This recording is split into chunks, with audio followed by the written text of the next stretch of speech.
লাল লাল করে ভেজে নিয়েছি, আমি এবার তুলে নিচ্ছি, আপনাদেরকে দেখাচ্ছি।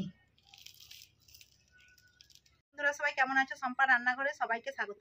আজকে আমি মুখরোচক একটা নাস্তা বানিয়েছি। কিভাবে বানিয়েছি সেটাই আপনাদেরকে দেখাবো। পুরো ভিডিওটা দেখার অনুরোধ রইল। যে সকল বন্ধুরা আমার চ্যানেলে নতুন ভিডিও দেখছেন অবশ্যই সাবস্ক্রাইব করে আমার পাশে থাকবে। খোসা ছাড়িয়ে নিয়েছি আলুর, জল দিয়ে ভালো করে ধুয়ে নিয়েছি। এবার এই গ্রেটারটা নিয়েছি, গ্রেট করে নেব। ছোট গ্রেটারটা দিয়ে গ্রেট করে নিচ্ছি, বড়টা দিয়ে করলে হবে না।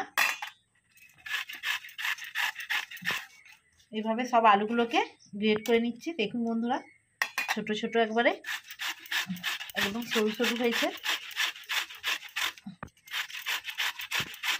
বন্ধুরা দেখুন খুব সরু সরু হয়েছে। এবার আলুটাকে ভালো করে জল পাল্টি পাল্টি ধুয়ে নেব, নাহলে আলুর যে কষটা থেকে যাবে। তাই ভালো করে জল পাল্টি পাল্টি ধুয়ে নিতে হবে।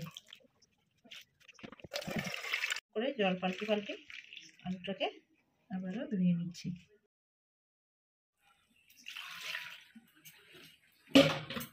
দেখুন বন্ধুরা, আমি একটা পাত্র নিয়েছি। এবার আলুটাকে ছেঁকে ছেঁকে তুলে দিচ্ছি। জল থেকে আলুটাকে ভালো করে ছেঁকে ছেঁকে আমি তুলে নিচ্ছি। আমি আলুটাকে ভালো করে শুকনো করে নিয়েছি। দেখুন বন্ধুরা, আলুতে আর একটুকু জল নেই, ওটা একবারে ঝরঝরে হয়ে গেছে। এবার আমি আলুতে এক বাটি থেকে একটু কম সুজি নিয়ে নিচ্ছি। পরিমাণ মতোই দিতে হবে, হাফ বাটি পরিমাণে বেসন দিয়ে দিচ্ছি। এবার দিয়ে দিচ্ছি আমি একটা বড় সাইজের পেঁয়াজকে গ্রেট করে রেখেছিলাম, গ্রেট করে রাখা পেঁয়াজ দিয়ে দিচ্ছি। কাঁচা লঙ্কা কুচি দিয়ে দিচ্ছি। একটা বড় সাইজের টমেটো কুচি কেটে নিয়েছি। টমেটোটাকে ছোট ছোট।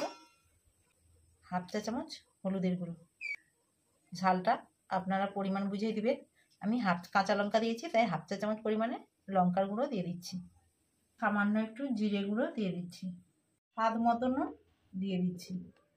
এবার সব উপকরণ দিয়ে আমি ভালোভাবে মিশিয়ে নিচ্ছি।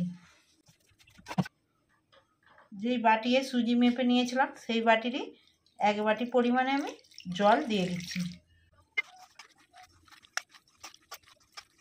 বন্ধুরা দেখুন ভালো করে আমি মেখে নিয়েছি, কিন্তু আরও একটু জল দিতে হবে। আর আমি এক বাটি থেকে একটু কম পরিমাণে জল দিয়ে দিচ্ছি। জলটা দিয়ে দিলে সুজিটা আবার ফুলে উঠবে একটু। যাতে সুজিটা ভালোভাবে সেট হয়ে যায় তার জন্য 10 মিনিট ঢেকে রেখে দিচ্ছি। আমি 10 মিনিট ঢেকে রেখেছিলাম। 10 মিনিট পরে ঢাকাটা খুলে দেখে নিচ্ছি। দেখুন বন্ধুরা, সুজিটা কত সুন্দর সেট হয়ে গেছে। আর 1 চামচ পরিমাণে আমি ম্যাগি মশলা দিয়ে দিচ্ছি। আপনারা চাইলে চাট মশলাও দিতে পারেন। আর হাফ চা চামচ পরিমাণে আমি গরম মশলা দিয়ে দিচ্ছি। গরম মশলা দিয়ে এবার আমি আবারও ভালো করে নিয়ে নিচ্ছি। কত সুন্দর একটা থকথকে ব্যাটার হয়েছে। দেখুন সুজিটা একদম ভালোভাবে নরম হয়ে গেছে। এবার আমি কোনাতে ফোড়ন দিয়ে দিচ্ছি। সাদা তেল কোনাতে দিয়ে দিচ্ছি। হাফ চা চামচ পরিমাণে আমি গোটা সরষে দিয়ে দিচ্ছি ফোড়নে। অল্প একটু জিরে গুঁড়ো দিয়েছিলাম, আবার আমি একটু গোটা জিরে দিয়ে দিচ্ছি ফোড়নে। আর আমি দিয়ে দিচ্ছি কারি পাতা।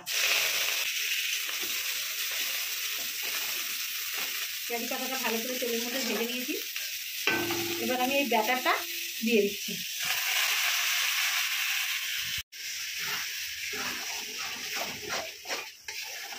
এবার সমানে নাড়তে হবে। নেড়ে নেড়ে আমি একটা ডো তৈরি করে নেব।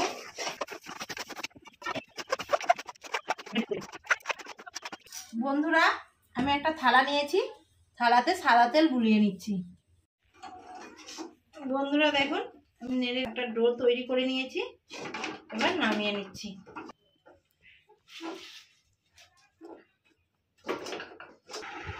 বন্ধুরা দেখুন এই থালার মধ্যে আমি ঠান্ডা করে নিচ্ছি।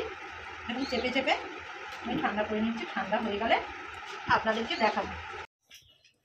বন্ধুরা এবার আমি পিস পিস করে কেটে নিচ্ছি। অনেকটাই ঠান্ডা হয়ে গেছে।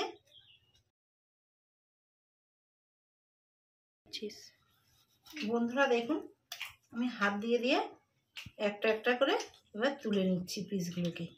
এইরকম করে আমি পিস করে নিয়েছি। দেখুন বন্ধুরা, এইরকম পিস করে নিয়েছি। এই একটা পিস আমার হয়ে, বন্ধুরা দেখুন আমি এইভাবে সব পিসগুলো তুলে নিচ্ছি। এরকম করে পিসগুলো একে একে সবগুলো তুলে নিচ্ছি। আমি পিস পিস করে সব কেটে নিয়েছি। এবার তেলে ভেজে নেব। তার জন্য কড়াই সাদা তেল দিয়ে দিচ্ছি। কড়াইতে সাদা তেল দিয়ে দিচ্ছি। তেলটা গরম হয়ে গেছে, এবার আমি ভেজে নিচ্ছি।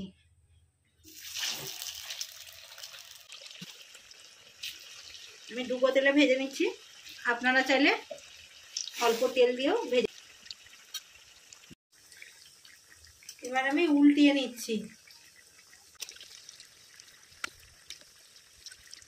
বন্ধুরা দেখুন লাল লাল করে আমি ভেজে নিয়েছি, আবারও তুলে নিচ্ছি।